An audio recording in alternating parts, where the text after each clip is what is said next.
Thank you very much for your affectionate welcome to this fallen soul, to the abode of Lord Jagannath. Your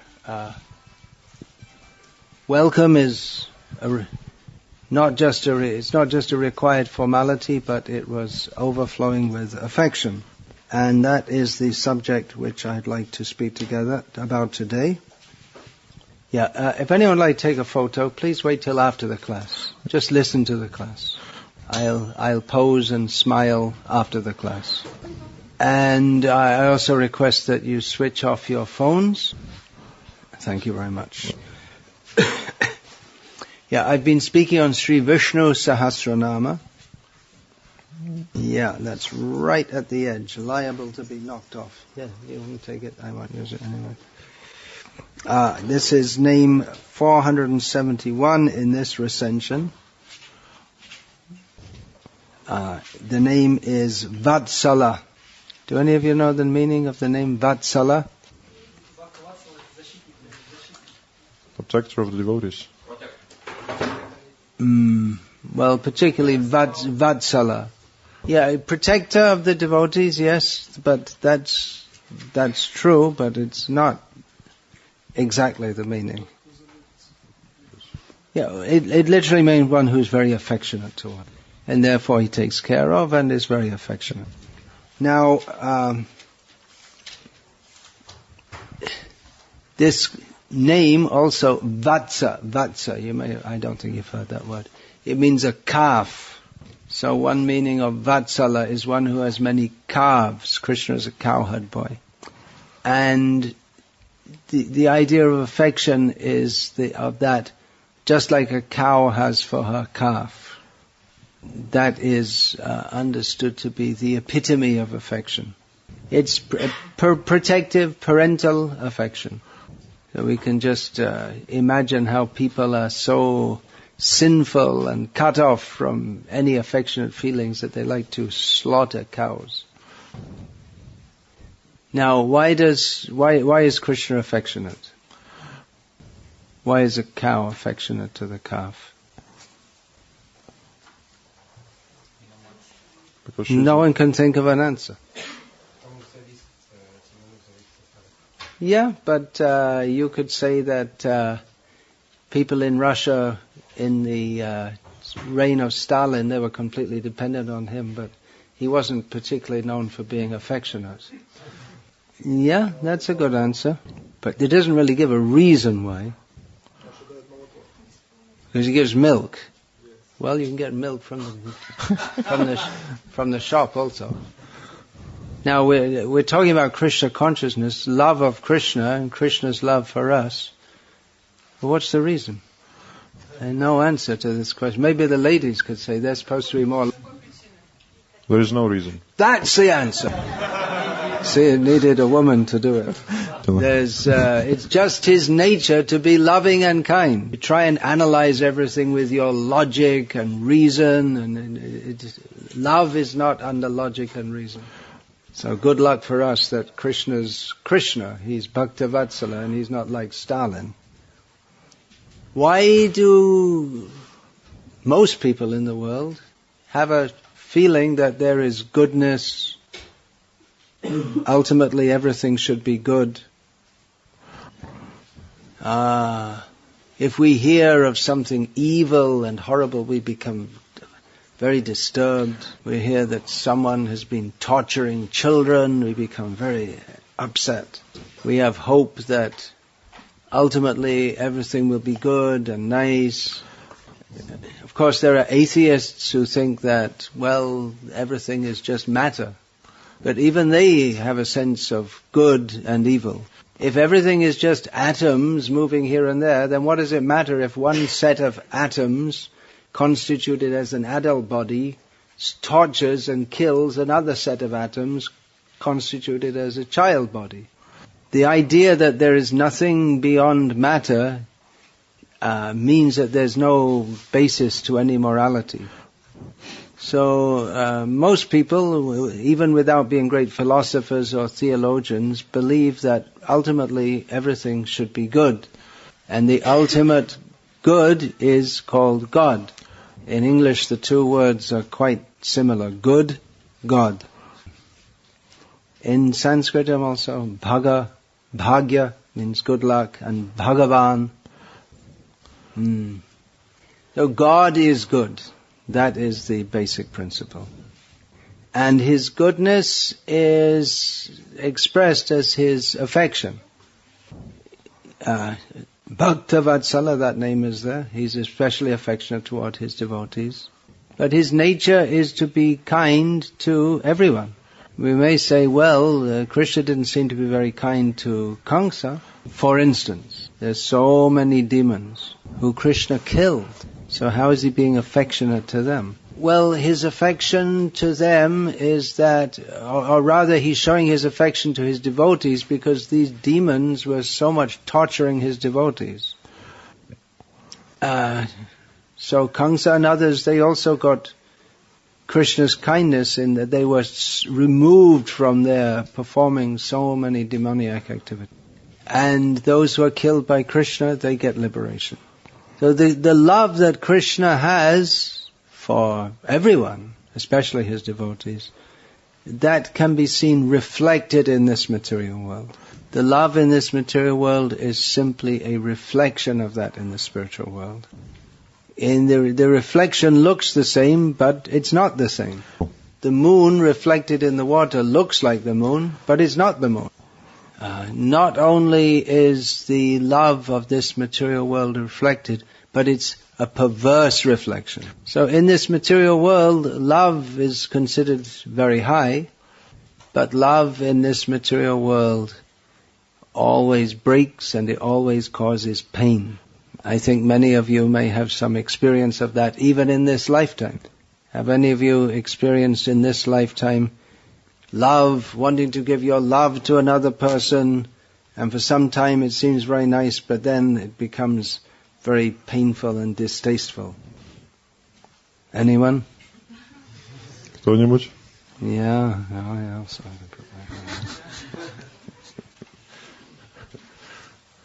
Krishna offers the true love, not superficial love.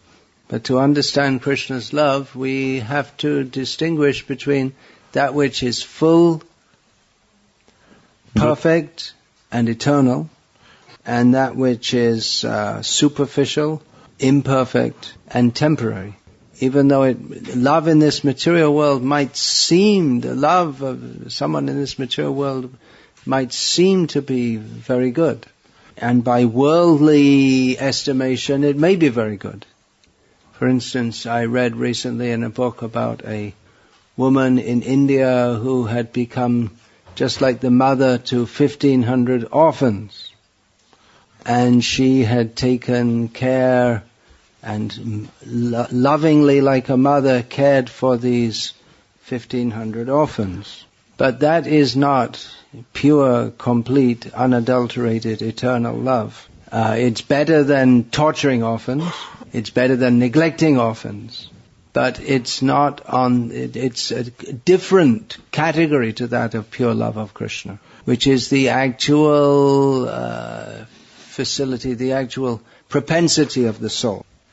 However much one may care for someone in this world, still they have to die. They may have a better material situation than if you didn't care for them, but that better material situation is also illusory. И наша любовь может привести к тому, что материальное положение... It works against the prospect of being happy in this material world works against our real self-interest, which is to understand that we belong in the spiritual world with Krishna. So it's if at all we're going to enter into the field of love of Krishna, we have to understand that love in this material world is only a perverted reflection of that of love of Krishna. The example is given of the cow with the calf, of the example of love. But it is just an example given to us to help us to understand from our present platform. The love, pure love of Krishna on the spiritual platform is totally selfless and totally on the platform of knowledge of our pure constitutional position. the love that Krishna has for even one of the innumerable living beings is more than that of all the love of all the mothers and fathers of this material world put together. And to become worthy recipients of that love, we also have to reciprocate in a full way. So the whole Vaishnava literature, especially the Srimad Bhagavatam, points to the love of Krishna for his devotees and the devotees for Krishna. And it is that love which inspires devotees to go on in their activities. Just as a businessman is inspired to go on with his business, he accepts so many troubles to expand his business because he's driven by the thought of more and more money. Or a mundane lover who can undergo so many difficulties to get to his girlfriend. The one example is that of Bilvamangal Thakur, before his Krishna consciousness was awakened, on the day that he was supposed to perform death rites for his father, that very evening he was mad to go to see his girlfriend. So, girlfriend, actually. Prabhupada said, Srila Prabhupada said, in your country you call girlfriend, in our country we call prostitute. It's the idea that an unmarried girl can have some sexual liaison with any man that's considered just like a prostitute. So it might not have been that Chintamani was a paid girl. She was a girl, Prabhupada said also, girlfriend. So despite all protests from his family members that he's not doing his Vedic duties properly, this boy left in the evening as a tremendous storm was gathering, and in the tremendous driving rain he came to the river, but there was no boatman to take him across. So he saw a dead body floating and he used that as a raft to cross the river. Until recently in India it was common to throw dead bodies in the river. The idea is that they're supposed to be cremated first, but if there's someone who's just no relatives, poor, then out of duty the people, the caste who do that, they'll take to the edge of the river and burn, and then they just throw in the river. And then the body will float down the river. I saw many years ago in the middle of the Ganga a dead body floating with a crow on the head of the dead body picking out the eyes. Another time in another part of India I went for a bath in the Ganga. I went down to the edge and there was such a smell, and I saw there's a dead body had become bloated, it wasn't floating, it had come stuck at the edge. So in traditional India, the birth, death, old age and disease, they don't cover it up. They let you see it. So he crossed the river with the help of a dead body. Yeah, turn off your cell phone. Then he got to the other side, came to the compound. His girlfriend, her house was surrounded by a compound wall. And he saw one tree from inside had a long branch hanging down on this side, so he caught hold of that branch and climbed up. Only when he got to the top of the tree, he understood there was actually a snake hanging down. So now he was in the tree, inside the compound, but it was a long drop. So anyway, he fell down and almost killed himself falling down. He banged on the door. And Chintamani, his girlfriend, was shocked to see him. How could you come on this terrible night? Completely soaked, covered in mud and limping from having dropped over, and panting and full of fear because of the snake. And he described to her how he'd come. Maybe he thought she'd be impressed at how much love he had for her, or as we would analyze, how much uncontrolled sex desire he had. But she said, you came all this way, you went through all that just to come to my body which is full of bones and flesh and pus and blood. She said, if you had so much eagerness to love Krishna, what a great devotee you would be. And he was struck as if by a thunderbolt. Those words awakened from a previous life. He'd been a great devotee of Krishna, and that awakened in him that remembrance of Krishna. So that intensity that Bilvamangal had of love for the beautifully covered, smelly, dirty bag of bones called Chintamani, that was transferred to pure love for Krishna. So we discuss such matters that we may be inspired to endeavor to come to that platform of pure love of Krishna. When we hear how Krishna, he is, even though he is the protector of his devotees, he becomes as if controlled by his devotees. How so many great devotees like Rupa and Sanatan, this is a pictorial representation of Rupa and Sanatan, they left everything. Tyaktva turnam ashesha mandalapati shrening sada tuchavat. They left all their material opulence and high aristocratic life as if it was completely insignificant. So we become inspired by hearing of this. We become inspired by hearing how Rama, he embraced Hanuman, that Hanuman had found Sita. He came back to Rama, and Rama said, I have nothing to give you, I will simply embrace you. And Hanuman opened his heart and saw there's not exactly some organ beating with blood, but there's Rama there. So all the narrations that we find in Shastra about Krishna in his various forms, they all demonstrate his great love for his devotees. What do I have here in my notes?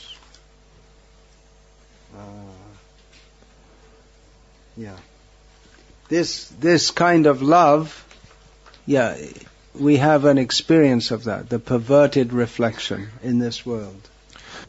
We can imagine what kind of experience Rupa and Sanatan had, that all the high position, everything they had, they left that.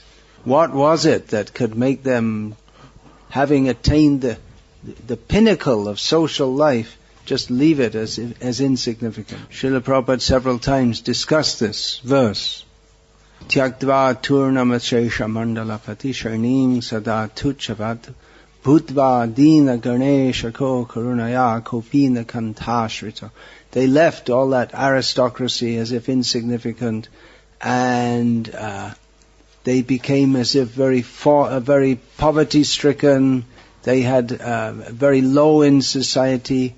They had only the loincloth and the quilt. The quilt means the patchwork quilt.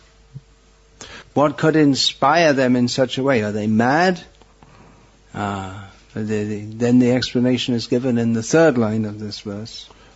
Объяснение приводится в третьей строчке этого текста. Gopi bhava risamritabdalahari kalola magno mahur bande rupa sanatano raghu yago Sri Jiva Gopalako. The 6 Goswamis, they always surfaced and dived in the waves of the ocean of nectar of the feelings and sensations of the gopis' feelings for Krishna. And there are unlimited examples of such devotees. So this is to be experienced. It's not something that can be measured. Yeah. There are so many things that we can measure, but we can't measure love. But even if you could measure it, then Krishna's love is immeasurable. Srila Prabhupada often said that the mother's love for the child is the closest to pure love. But actually Krishna's love for his devotees is far more than anything, than anything in this world. Krishna totally gives himself to the devotee who gives himself to Krishna. In the Sri Vaishnava Sampradaya, this, among all the qualities of Narayana, this one is stressed most. that is understood to be his greatest quality. He is Aishvaryasya, Samagrasya, Viryasya, Yashasya, Shriyaha, Jnana Vairagya, Yoshchaiva, Shannang Bhaga Itingara. He's full with all qualities which define him as Bhagavan, God. He has all the qualities of an opulent controller. He's all powerful. He's all famous. He's all beautiful. He's all knowing. He's all renounced. But all these qualities, they all are utilized for the sake of loving his devotees. Everything he does is out of a sense of Vatsalah, love especially for his devotees, affection, the sense of affection, especially protecting, caring affection. Now, one of the names that has come in this same verse of Vishnu Sahasranama is Svavash, which means everything is under his control. And it means he's self-control, he's under his own control. But we find in the story of Durvasa Maharaj attacking or indirectly attacking Ambarish Maharaj, that Lord Vishnu says, I'm not independent, I'm not under my own control. Aham bhakta paradhino nahi swatantra eva dvija. He told, you're dvija, you're twice born, you're very learned in the Shastras. So Durvasa, you should know that the very nature of God is that he's independent. But I tell you, I'm not independent, I'm controlled by my devotees. So this name Shvavas comes in the same verse as the name Vatsalah. Shvavashaha, if you want to say it's Svavashaha in Sanskritam, and I tend to pronounce it in a bit of Bengali style, so that's why it sounds a bit different. So the names appear to be contradictory. For love, he can do anything for his devotees, which means he's not under his own control. Well, that's another quality of Bhagavan, that he is the abode of all apparent contradictions, and they're all resolved in him. Anoraniyan Mahato Mahiyan. He's the smallest of the small and the greatest of the great. Maya tatamidam sarvam jagadavyakta murtinam asthani sarva bhutani nachaham te sravastita. Krishna says that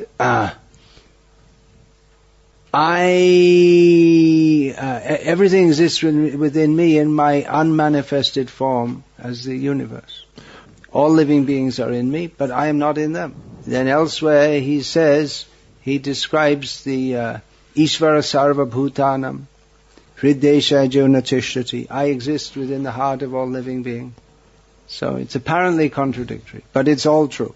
Now this word Vatsalah is, we can understand, is very important in Vedic culture, especially in the Vaishnava understanding. In Srimad Bhagavatam, this word Vatsalah comes again and again and again to demonstrate the mindset of Krishna in various circumstances. Upadharya vachastasya bhagavan bhakta vatsalaha apandavam midang kartung drone astrang abhudhyata. Having heard her words, having very patiently heard her words, this is the prayer of Uttara. He's saying, help, my womb is about to be destroyed. Bhagavan bhakta vatsalaha, the Supreme Lord, who is very affectionate to his devotee. So Uttara approached Krishna for protection, knowing that Krishna is very kind to his devotees, and that he would protect them, and that he's competent to protect them. In that situation when it was impossible to protect the womb of Uttara, only Krishna could protect. Then a little after that, in the 11th chapter of the first canto, Krishna, in the description of Krishna entering Dwaraka. The citizens of Dwaraka address Krishna. They're saying, oh, you've been away for such a long time. Oh, our Lord, if you stay away for such a long time, then we can't see your very attractive face. Just by seeing your face, you remove all our sufferings. Without seeing that, your attractive face and your beautiful smile, how can we live? Then it's described in the next verse. Iti chodirita vacha prajanam bhakta Vatsalah. Having heard this, Krishna, who is described as the one who is very kind to the citizens, particularly the citizens of Dwarka, and very kind to the devotees. And then Yudhishthira, speaking to Arjuna later in that chapter, says, Bhagavan api govindo brahmanyo bhakta Vatsalaha. So if we see the Sanskrit, actually there are so many subtle meanings in the words, which Srila Prabhupada has given simple explanations of the basic meaning, but there are many subtleties also. So the word api here gives the sense that even though he's the Supreme Personality of Godhead, he's still he's very much concerned with the cows. Even though he's the Supreme Lord far, far above us, he's inclined to the Brahmins and he's particularly affectionate to the devotees. So there in the first canto we have 3 times the term Bhakta Vatsala, describing Krishna. Then in the third canto we have Kapila Dev. He is described as Matri Vatsalaha, which means he's very kind to his mother. He's kind to all his devotees, but one particular devotee became his mother, and he is described as being very affectionate toward her. Then one verse in apart from Bhakta Vatsala, the word Vatsala is used again and again in Srimad Bhagavatam to describe how Krishna is affectionate to various devotees in various moods. Prayanate nyostyamutas tvai prabho vishvatmani kshenna pritagya atmanaha atapi bhaktyesha tayo padhavatam ananya vrityano grihana vatsala. This means that persons who see you as non-different from themselves, knowing that you are the super soul of all living beings, are certainly very dear to you.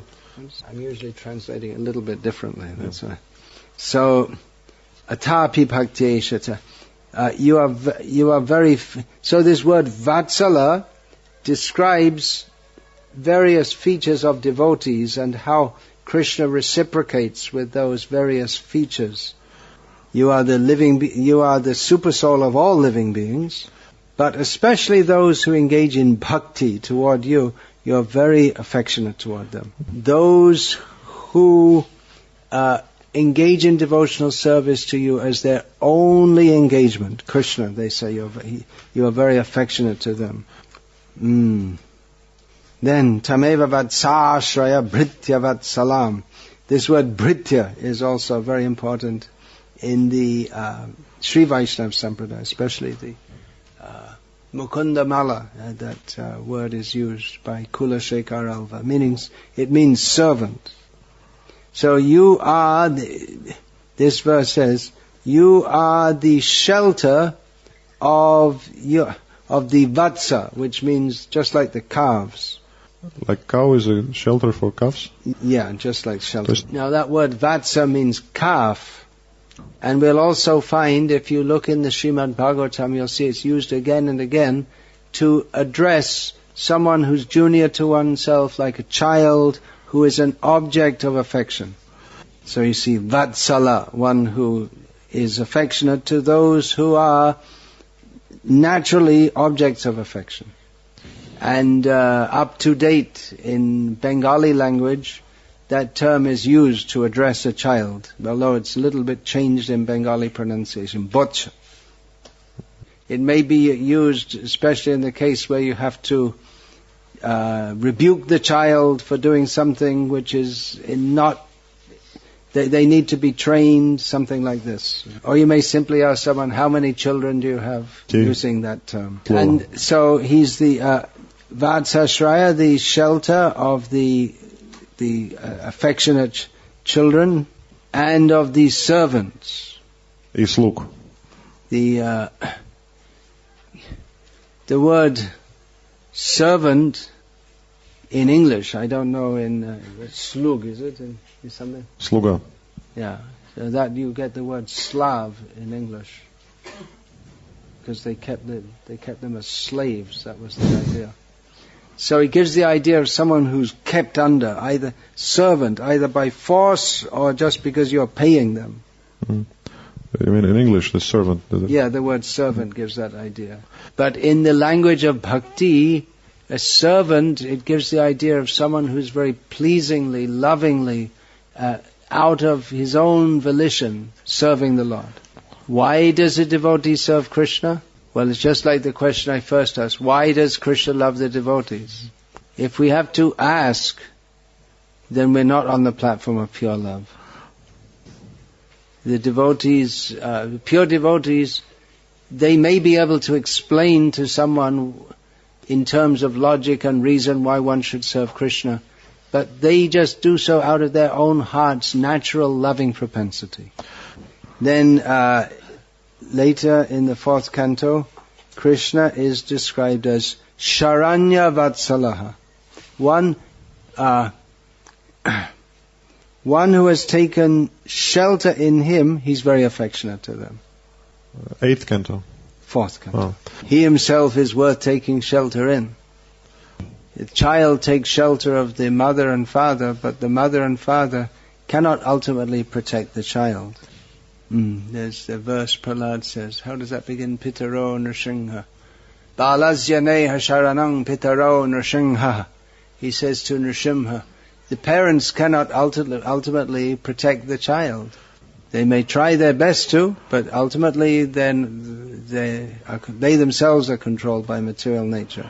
But how much Krishna will even break the laws of material nature to protect his devotees is recounted again and again. For instance, it's a long, if we get Mahabharata stories, they become very long. Anyway, Jayadratha got a boon from Lord Shiva. How he got that is another story. That he could defeat all the Pandavas at least once, all except Arjuna. So when Abhimanyu entered, the son of Arjuna, had got the instruction how to enter the Chakravyuha formation, how to pierce that. No one else in the Pandava army knew that. He knew that, but he didn't know how to come out. So when the Pandavas saw the Kauravas in that formation, they said, Abhimanyu, you have to go in. You lead the way and we'll follow. But understanding this, Jayadratha, who was fighting on the Kaurava side, said, today I will use this benediction from Lord Shiva and I will prevent the Pandavas from following Abhimanyu. So Abhimanyu entered the military formation and he was left alone to fight against all the great warriors. Bhishma, Drona, Karna, Ashvathama, Shalya, Bhurishrava, all the great warriors, they all, with great difficulty, they were eventually able to kill him, which they wouldn't have been able to done if Jayadratha hadn't on this one occasion been able to defeat the Pandavas. Arjuna, the father of Abhimanyu, was fighting in a different part of the battlefield. And he came back at night to the camp. He found everyone was... No one even wanted to look in his face. They were all so... we let Abhimanyu die. And when Arjuna found out the story that Jayadratha had blocked them, he vowed, tomorrow I will kill Jayadratha. If I don't do that, then I will enter into fire and die. The kind of extreme vow that the Kshatriyas take. So there's spies, of course, in the Pandava camp. They immediately took that news to Duryodhana. And Jayadratha said, okay, I'm leaving right away. Get me the fastest horse you've got. And Duryodhana said, no, come on, this is great. If he doesn't kill you, then Arjuna will die, and that's half our task done. The other half is Bhima.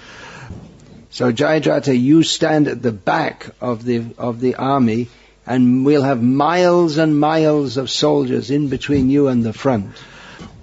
And we'll have all the great generals, one after the other. So if Arjuna can beat all of the great generals, then only he can reach you. In other words, he's not going to reach you, and he'll have to die. Meanwhile, Krishna was chastising Arjuna. Why did you take such a stupid vow for? Who? Bhima and Krishna? Krishna was... Bhima and Krishna were chastising, or who? No, Krishna. Krishna was chastising, okay. Yeah. Only Krishna. Yeah. Well, it may have been Bhima also. Even in distress, you shouldn't lose your sanity. Now you've put yourself in a very difficult situation. So anyway, the next day, to make a very long story short, Arjuna beat one general on the Kaurava side after the other, but he didn't stop to kill any of them because he wanted to reach the Jayadratha. And it was a race against time. In the afternoon, the sun was sinking lower and lower, and Arjuna still had to, it's so many miles away from Jayadratha and so many warriors to fight. But eventually he was almost there, but then the sun was about to set. Just as Jayadratha became in his vision, the sun set. That was it. So Arjuna had to enter into fire and kill himself. So the Kauravas were celebrating. In the meantime, Krishna told Arjuna, come on, let's keep on going towards Jayadratha. But everyone was saying, the sun has set, the day is over, the fighting is over. They'd let down their guards, they weren't fighting anymore. And Krishna showed the sun is still up in the sky. He created a mass optical illusion, or he made the sun come back, or whatever.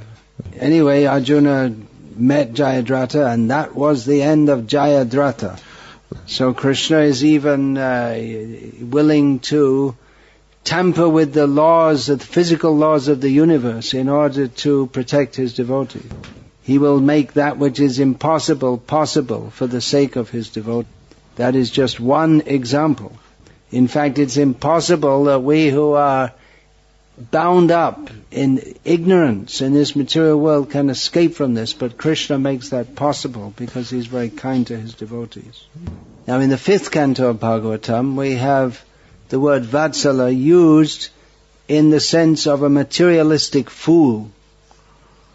He's called Sutadara Vatsalaha, one who is very affectionate and trying to maintain his children and wife. Yeah. He has the sense that, yes, I'm looking after my family very well. But he's a fallen fool who lives simply for sense pleasure. Srila Prabhupada, in his rendition of the translation, says, he is kicked by his wife just like the he-ass. She. No, he is kicked by his wife just like the male ass is kicked. So in this description of the forest of material enjoyment, this term, Sutadara Vatsalaha, one who is caught up in material love, it's used twice. How his false affection based on sexual enjoyment binds him in this material world. So although Srimad Bhagavatam describes the purest love of Krishna for his devotees, it also very clearly distinguishes between the foolishness that goes on in the name of love in this material world. Vamanadev, addressing Bali Maharaj, describes Bali's father, Virochana, as Dvijavatsala, one who is very inclined and affectionate toward the Brahmanas. So that was apparently a good quality. He was outstanding in that regard. But even to have that good quality, if one is a demon, as Virochana was, that won't help him very much. So again, we can understand that the sense of affection, unless it's properly placed in Krishna, it's misleading and not very helpful to us at all. This is the most important point to understand, especially because many people in the modern age, they mistake bodily affection and trying to help poor people and hungry people on the bodily platform. They mistake this to be spiritual love, which it is not. Now, the term Dharma Vatsalah comes several times in Srimad Bhagavatam, and that's particularly used in relationship to pious Kshatriya kings. The Kshatriyas, they're supposed to be Dharma Vatsalah, the protectors of Dharma. Means they do so not only out of duty, but with a great feeling also. As Dharma Vatsala means in this regard, particularly, they protect the principles of Varnashram Dharma. But they do so with great affection toward the citizens, especially the Brahmanas. Lord Shiva is also described in Srimad Bhagavatam as Dharma Vatsala. And Srila Prabhupada translates that in relation to Lord Shiva, that he is adherent to religious principles. Now, in the 9th canto of Bhagavatam, Rama is described as Brahmana Deva, the god, or he is worshipped by the Brahmanas. In the 9th canto? Yeah. And the Brahmanas, they have Vatsalya for him. They have a feeling of affection and protection for him. Even though Ram is the Supreme Lord, he takes the position of a Kshatriya. The Kshatriyas, they physically protect the Brahmanas. But the Brahmanas, they also spiritually protect the Kshatriyas. And they give them blessings. So the relationship of the proper Brahmanas toward proper Kshatriyas is one of Vatsalya, of loving affectionate, like that to a subordinate. Mother Yashoda is described as Arbaka Vatsalah. Arbaka means a small child. And Vatsalah, she is described. The long A gives the feminine form.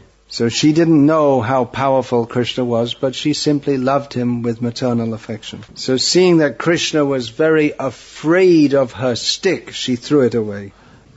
But out of her Vatsalya, her feeling of affection to him, although she no longer threatened with him with the stick, but she thought, I should punish him by tying him up to teach him not to be so naughty. Rohini, the mother of Balaram, is also described as Putra Vatsala, very affectionate to the boys. But Yashoda is described as being more affectionate. Rohini, out of affection for Krishna and Balaram, called them, come and take your meal. But they didn't come. So Rohini then expressed her affection by saying, Yashoda, you go and call them. Because you have more affection. They won't be able to resist your affection. But later in the same 10th canto, it's described that Yashoda Rohinyo Putra Yoho Putra Vatsale. Both of them had great affection toward Krishna and Balaram. Even though Rohini was the mother of Balaram and Yashoda was the mother of Krishna, but both of them had affection to both the boys. And therefore, yata kamam yata kalang vedatang paramashishaha. Therefore, they would try to fulfill all their desires at all different times. Then, when Indra devastated Vrindavan with rainfall, then the residents of Vrindavan prayed to Krishna, you save us from the wrath of Indra, because you are Bhakta Vatsala. So they invoked that quality of Krishna. Krishna, you should protect us because that's what you do. You're very kind to your devotees. When Varuna kidnapped Krishna's father, Krishna came to get him back, which is why Varuna kidnapped Nanda Maharaj, so that Krishna would come. Krishna. You see the demigods, they're going to extraordinary measures to get Krishna to come. And Varuna praised Krishna as being Pitri Vatsala. You're very, very affectionate to your father. Then in the Gopi Gita, the gopis describe Krishna. And they say to him, one verse begins with the name Vatsalah. Vatsalo vrajagavang yadagadro vandyamana charana pati vridha.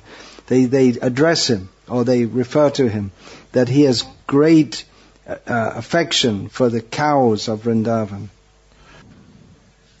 In a description of Akrura, it's described Krishna as Pranata Vatsala. Krishna is very affectionate toward those who show him love and who surrender to him.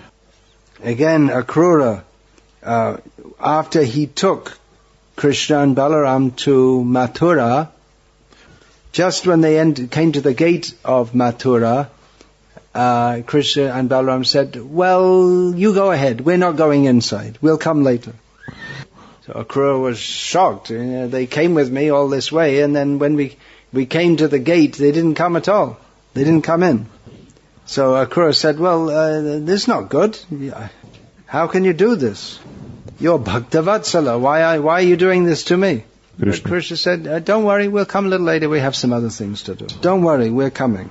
Later, Krishna, he said to Muchakunda. Now, why did Krishna, when Mathura was being attacked by this Yavana, Kala, from one side, and Jarasandha was coming from another direction, and Krishna, in the midst of the worst attack Mathura had ever had, Krishna just walked nonchalantly out of the city. And he walked, and he walked, and he walked. Oh. He came to a mountainous region, and he entered a cave.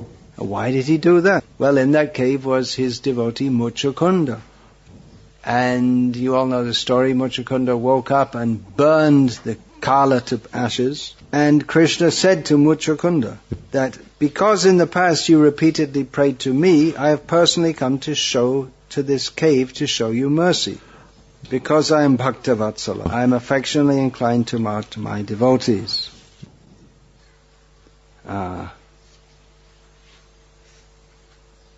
Then another example of the word Vatsala in Srimad Bhagavatam, that when Shalva attacked Dwaraka, then during that fight, one man came to Krishna in the middle of the fight.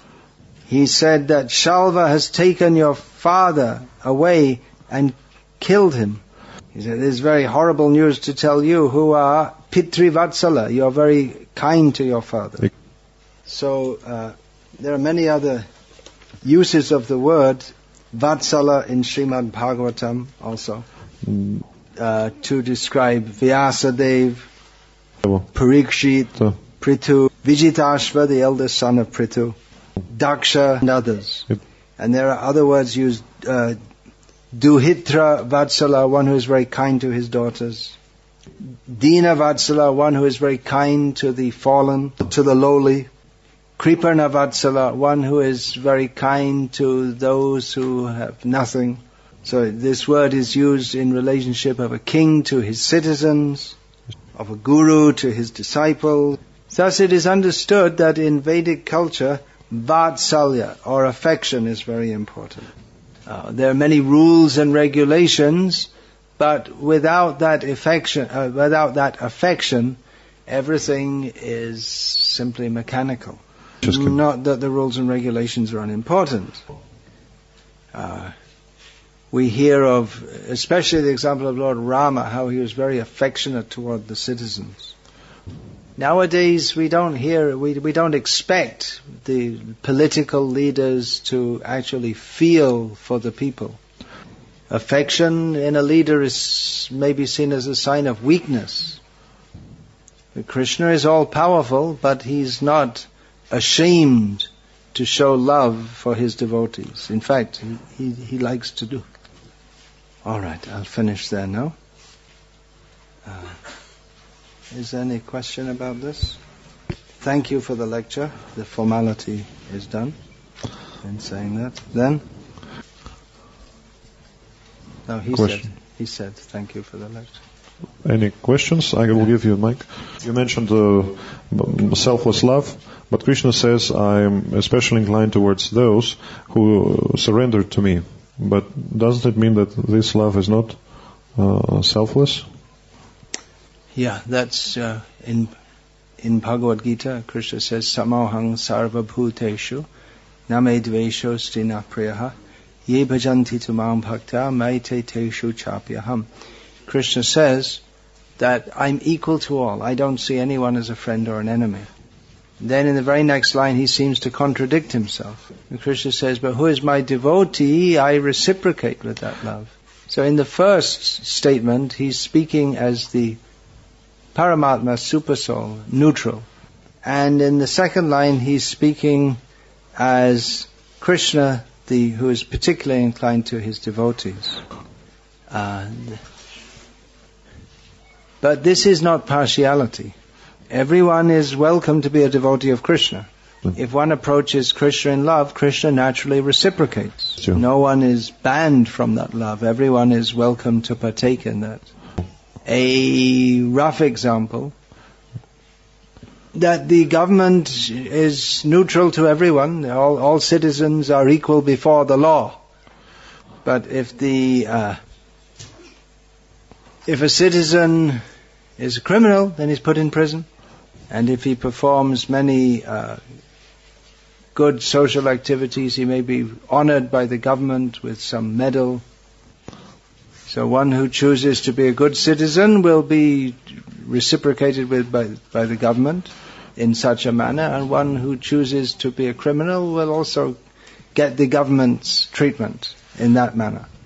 But again, Krishna's love for his devotees far exceeds that of any love in this material world. Other written questions? Yeah. Why in the Bible God is defined as God is love? I really don't know. I'm not a biblical scholar. Of course we can understand that God is love, so it's not an improper statement, but exactly how they come to that conclusion, you'll have to ask a biblical scholar.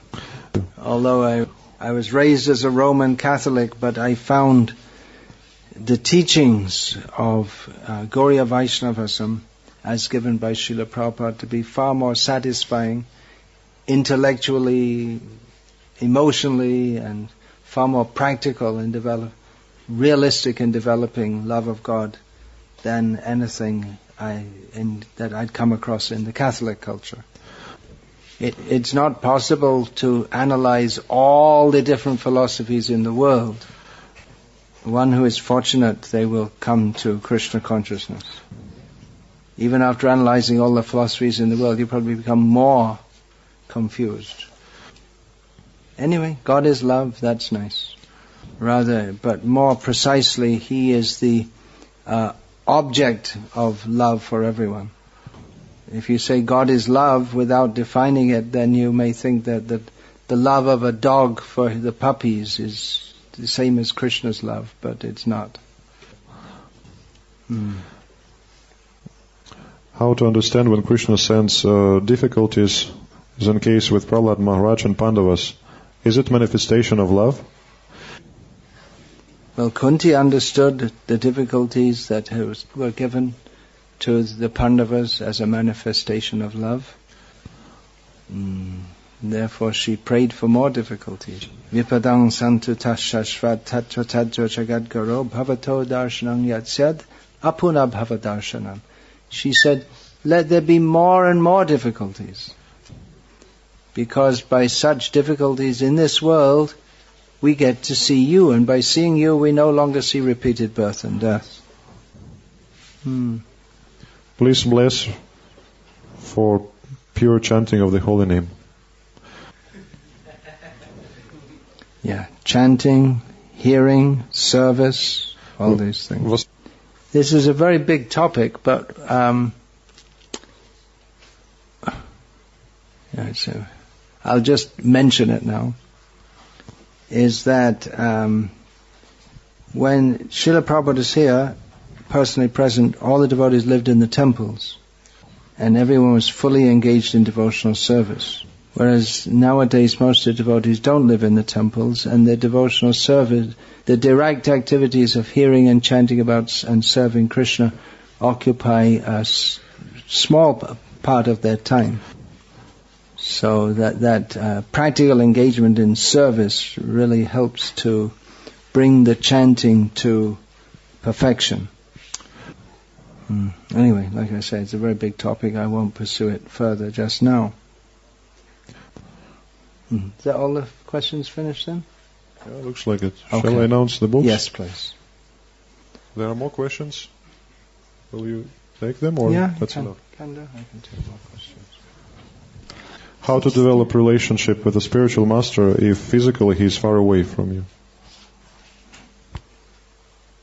Well, what's the relationship with the spiritual master based on? On instructions. Hearing and serving. So that can be done without physical presence.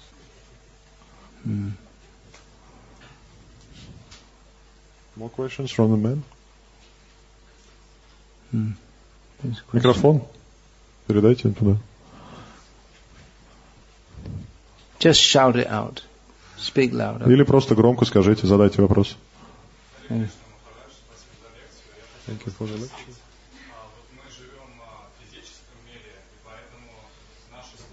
We live in the physical, material world. That's why our service is manifest via physical channels. We may think that we have love for Krishna. Maybe there is a drop of love towards Krishna. But maybe we have love not towards Krishna, but towards the way we express our love to Krishna, like the love to philosophy of Krishna consciousness, for example. So how can we understand the difference between pure bhakti and attachment to this or that activity? As you have mentioned, you may not understand. Maya knows how to dress herself as pure devotion.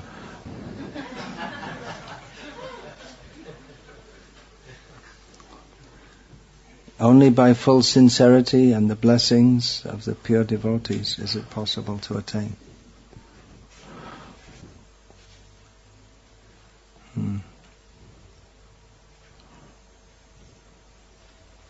Yeah. Can you explain this phrase that absence of love makes following of rules and regulations to be mechanical, makes them just a mechanical process without love?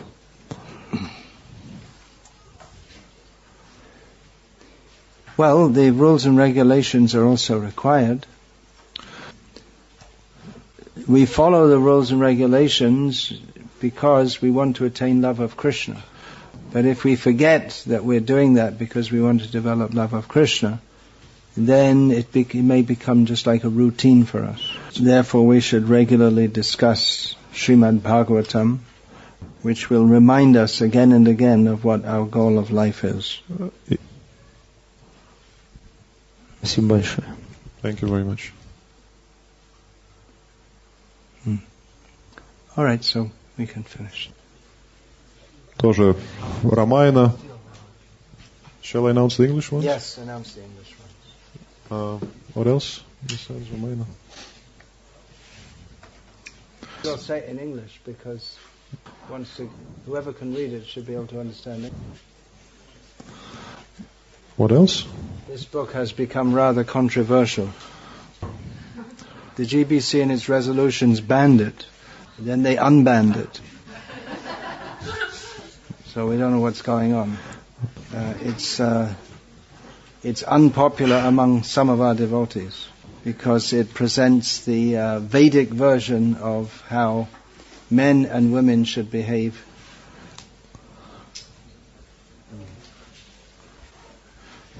В общем, подходите, можете купить книгу, получить автограф автора. Yeah. Did you say about Muslim devotees of Krishna? No. Yeah. Yeah, this is by one of my disciples. I asked him to write this book, and it describes some Muslim devotees of Krishna. In the past or present? in the past. The book was written with present devotees also, but many devotees from Muslim backgrounds said don't publish it because it'll be too dangerous. No, there were many stories of present day because they don't Muslim devotees, but then many devotees said don't publish it, it'll be dangerous for ISKCON. Some sweets for distribution. Okay.